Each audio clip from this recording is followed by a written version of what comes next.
Episode 4 शुरू होने से पहले अगर आपने चैनल को सब्सक्राइब नहीं किया होगा तो ज़रूर से कर देना, क्योंकि हमारे चैनल पर ऐसे ही मज़ेदार वीडियोस आता रहता है। एपिसोड 4 की शुरुआत में हमें दिखाया जाता है जहाँ पर इन लोग का मैच तो शुरू हो गया था और वहाँ पर ही नैन्सी भी आ गई होती है। नैन्सी कहने लगती है दरअसल तुमने बुलाया इस वजह से मैं आ गई। उसके इसी बात पर युवान कहने लगता है दरअसल मैंने कब बुलाया। वो कहने लगती है क्या भला झूठ बोल रहे हो क्या तुम, ये देखो मैसेज। उसके इसी बात पर युवान कहने लगता है अच्छा तो मुझे समझ आ गया कि आखिर ये सब चीज़ें किसने की है। और वो कौन की तरफ देखने लगता है। दरअसल उन लोगों को पता लग गया था कि ये सब चीज़ें कौन ने ही की थी। इसकी ऐसी बात सुनते ही नैन्सी कहने लगती है क्या दरअसल ये तुमने मैसेज बिल्कुल भी नहीं किया था क्या, और वैसे भी तुम हॉस्पिटल में थे इस वजह से मैं सॉरी बोलना चाहती हूँ इस इंसिडेंट्स की वजह से, क्योंकि मैं बहुत ही ज़्यादा गुस्से में थी उस टाइम पे और मैंने जो भी कुछ कहा उसके लिए मैं सॉरी बोलना चाहते हो। उसकी इसी बात पर युवान कहने लगता है दरअसल सॉरी किस बात का भला, अभी तुमने बोल दिया वो बोल दिया। उसके इसी बात पर उसको बहुत ही ज़्यादा बुरा लग रहा होता है नैन्सी को। वो कहने लगती है दरअसल वो सब चीज़ें गुस्से गुस्से में हो गई थी इस वजह से मुझे माफ़ कर दो। और वो कहने लगती है दरअसल मेरे लाइफ में जितने भी लड़कियां हैं उन्होंने मुझे धोखा ही दिया है, इस वजह से मैं बहुत ही ज़्यादा कम लोगों के ऊपर ही भरोसा करती हूँ। इस वजह से मुझे ऐसा लगा कि तुम भी मुझे काफ़ी ज़्यादा चीट कर रहे हो। उसके इसी बात पर वो कहने लगता है कि दरअसल मैं क्या वो ऐसा लड़का दिखता हूँ क्या तुम्हें। वो कहने लगती है नहीं नहीं तुम भला वैसे नहीं हो, पर मेरे पास में बहुत ही ज़्यादा ऐसे इंसिडेंट्स हुए हैं इस वजह से मैं बिल्कुल भी यकीन नहीं कर पाती जल्दी से। इस वजह से ही मुझे बहुत ही ज़्यादा फिक्र होती है तुम्हारी कि तुम भी कहीं वैसे ही ना करो मेरे ऊपर। उसकी इसी बात सुनते ही वो देखने लगता है उसके तरफ। वो कहने लगती है कि दरअसल मैं वैसे भी ये सब चीज़ों से बहुत ही ज़्यादा तंग आ गई हूँ और वैसे भी हमें ये सब चीज़ें फेक डेटिंग का नहीं करना चाहिए, क्योंकि हम लोगों को बहुत ही ज़्यादा ये फेक डेटिंग करते करते टाइम हो गया है और मुझे नहीं लगता कि इसमें कुछ मज़ा रह गया है। जितना भी मैंने तुम्हारे साथ समय गुजारा है वो बहुत ही ज़्यादा कीमती था, पर मुझे ऐसा लगता है अभी इसको बंद कर देना चाहिए है।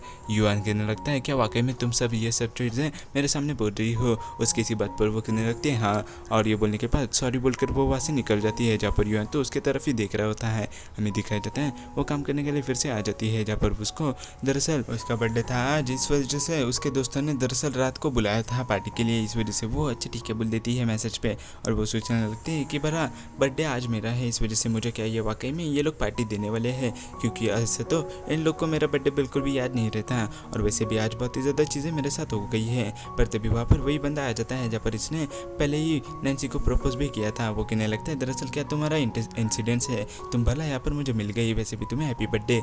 इसकी इसी बात पर वो बोलने लगती है हाँ दरअसल तुम्हें कैसे याद है। वो कहने लगता है दरअसल मेरे को सब तुम्हारी छोटी छोटी चीज़ें याद है और वैसे भी तुम मेरे लिए बहुत ही ज़्यादा स्पेशल हो। और ये बोलने के बाद उसके लिए काफ़ी ज़्यादा सरप्राइज प्लान किया था उसने बर्थडे के दिन, और ये सब चीज़ें दरअसल उसने पहले से ही प्लान की थी।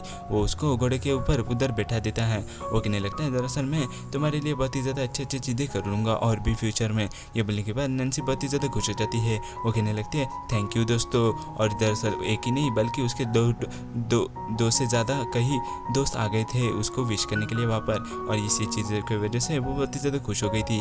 पर वो कहने लगती है कि दरअसल दोस्त वो मेरे कहाँ पर गए, और उनके दोस्त दरअसल बीच में ही गायब हो गए थे और वहाँ पर लाइट भी चली गई थी। इस वजह से नैन्सी घबरा जाती है। वो कहने लगती है कि आखिर भला ये सब चीज़ें क्या है, और वो बहुत ही ज़्यादा डर जाती है। पर तभी वहाँ से पीछे से युवान आ जाता है। Happy birthday to you, happy birthday to you, happy birthday dear Nancy.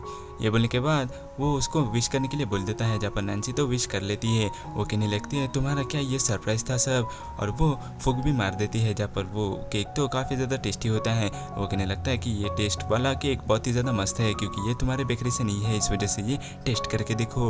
ये बोलने के बाद वो उसको पसंद आता है, जहाँ पर ये सब चीज़ें दरअसल ये सब चीज़ें युवान ने ही प्लान की थी। वो उसका हाथ पकड़कर एक जगह पर लाद देता है। वो कहने लगता है कि आखिर यहाँ पर क्या है। नैन्सी बोलती है, वो कहने लगता है दरअसल तुम मेरे पीछे आओ, क्योंकि काफ़ी ज़्यादा हमें टाइम नहीं है और हमें जल्दी करना चाहिए। ये बोलने के बाद वो बहुत ही ज़्यादा दौड़ते दौड़ते बहुत ही ज़्यादा दूर तक आ जाता है, जहाँ पर युवान तो बहुत ही ज़्यादा खुश हो जाता है। वो कहने लगता है कि फाइनली ये डेस्टिनेशन आ ही गया और मुझे यही टाइम का इंतज़ार था, और वैसे भी मुझे तुम्हें नहीं पता कि मैं तुम्हें कितना प्यार करता हूँ, और मुझे पता है कि तुम भी मुझे प्यार करती हो, बल्कि तुम जानबूझ के ही छुपाना चाहती हो ताकि मैं अच्छे से रहूँ और अच्छे से काम करूँ। और ये बोलने के बाद वहाँ पर काफ़ी ज़्यादा फायरवर्क्स जलने लगते हैं और वो देखने लगते हैं कि वो नज़ारा बहुत ही ज़्यादा सही था, और बीच में ही ड्रोन भी आ जाते हैं, जहाँ पर वो ड्रोन की वजह से बहुत ही ज़्यादा खूबसूरत नज़ारा था। और ये सब चीज़ें दरअसल 12:01 पे ही हो गई थी, और ये सब चीज़ें दरअसल युवान ने ही करवाई थी। वो कहने लगता है कि दरअसल मैं